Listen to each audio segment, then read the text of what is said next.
So this is Wholesale Memory, uh, which is kind of named after the Philip K. Dick short story that inspired Total Recall.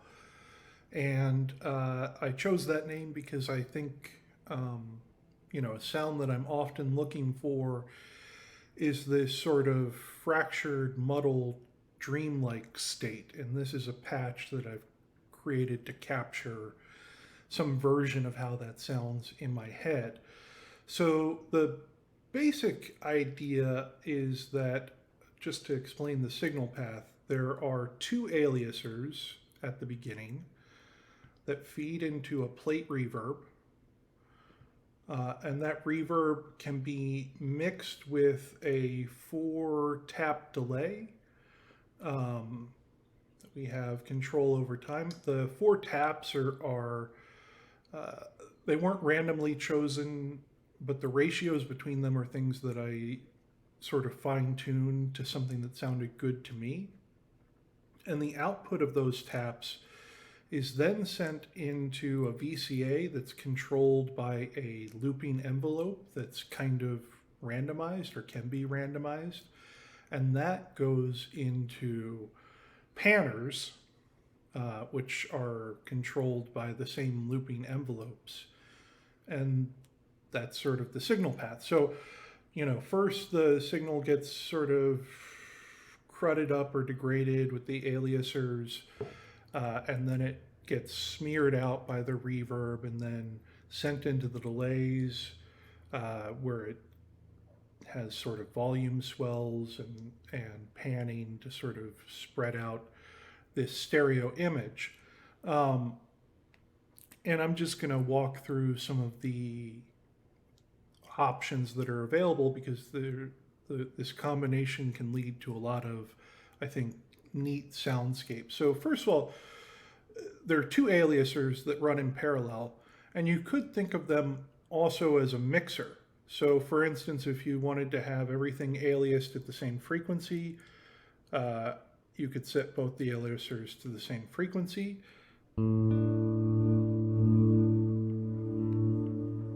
I've set them pretty high. Let's bring this down a little bit.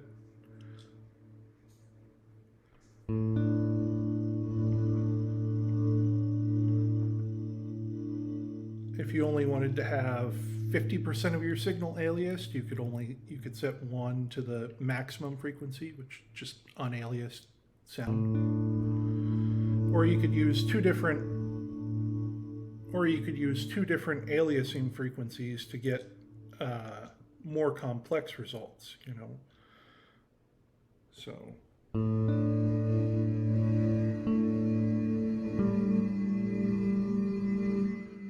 and I'll just note real quickly, if you set the aliaser low enough, it doesn't really sound like aliased audio anymore. I mean, it still is, but it sounds a lot more just like a low drone.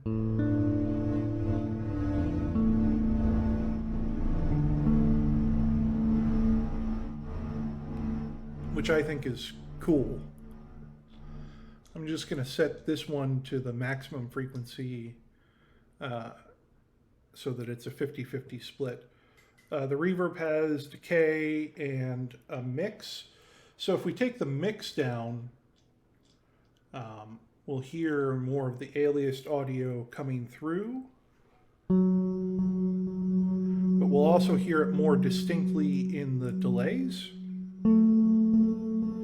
You can turn the reverb mix all the way down and just use this as sort of like a funky delay. I'd recommend turning the delay mix all the way up at that point, but to each their own.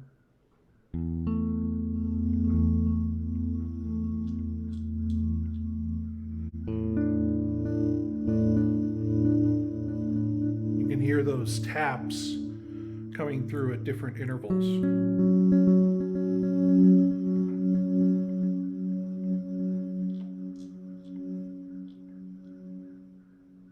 Bring the reverb back in though for now. So I keep adjusting the delay mix here, which is really sort of a crucial control in this patch because it controls how much of the audio goes from the output of the reverb to the output of the delay, really is the way to think of it, although it is a mix control. So it has a lot of say over what sort of audio is produced. There's a delay time control, and the delays can go quite long. I'm not going to demonstrate that because they can go quite long. The longest delay can go up to like 10.5 seconds. So you can get these really sort of stretched out things if that's what you're going for. The feedback is sort of tuned so that it doesn't run into oscillation issues. And I keep it maxed most of the time. You know, you can play around with that, but you know,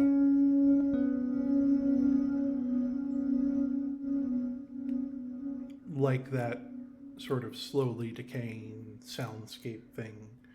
And there's modulation for the delay. You can toy around with that if you want. It's pretty standard. It's just a simple sine wave modulation. I thought it sounded pretty nice. But here's where things get like real, I think, trippy. These are the envelope controls. And you have two controls. One is envelope length, and that sets sort of like a base length for the envelope. It can go up to 6 seconds. And then envelope variation introduces a randomized element to each cycle of the envelope that can add up to an additional 6 seconds to the envelope. So that, you know, basically the envelopes just, you know, they're triangle waves. But the lengths of them are sort of randomly varied. So we can have really short envelopes, which I like this effect. You may not. It's something that I could see someone saying is sort of a seasick thing, but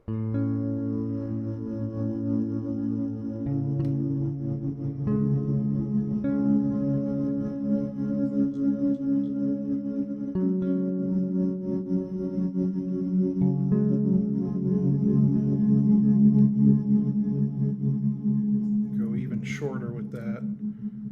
It really sort of adding an additional layer of aliasing or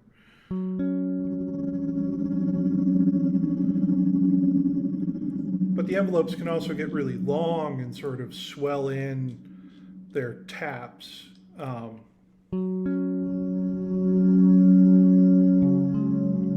So particularly if we bring the reverb mix down again, we can get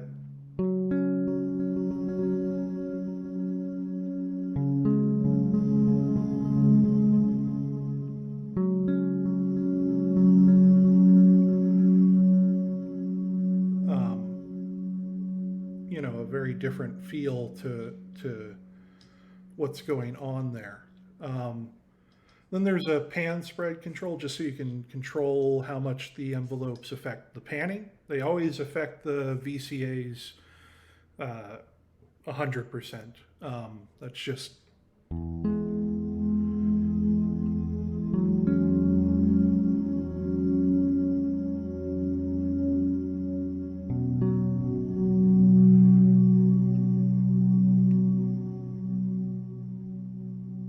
with the longer envelopes in a wide pan, you get some really, I think, nice stereo movement.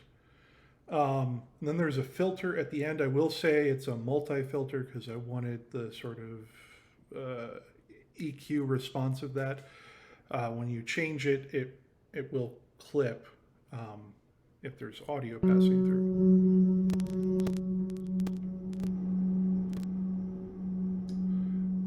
But you can use it both to sort of shape the high end, you know, and make the aliasing not as fizzy, I would say. You know, can sort of make it blend in more with the sound. That's sort of why I use that filter. But you can also, by bumping the Q a lot,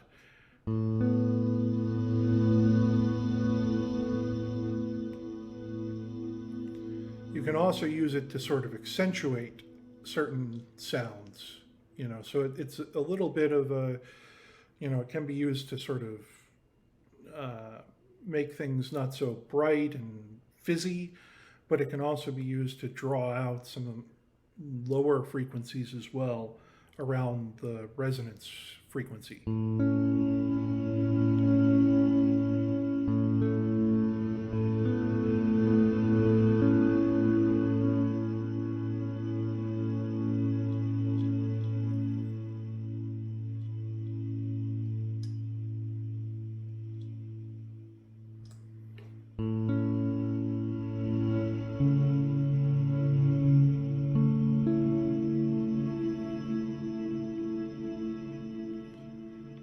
And then finally, there's wet level and dry level.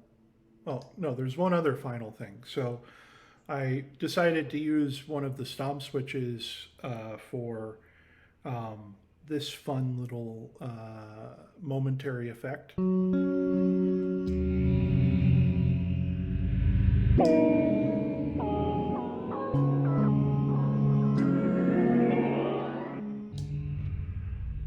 So what that does is just randomize the delay time as long as this push button or this stomp switch is held down. It's a momentary effect. Which I kind of thought fit in with the idea of hazy, fuzzy, floaty memories that get jumbled up. So that is Wholesale Memory. I hope you enjoy it if you check it out. Have a good day. Take care.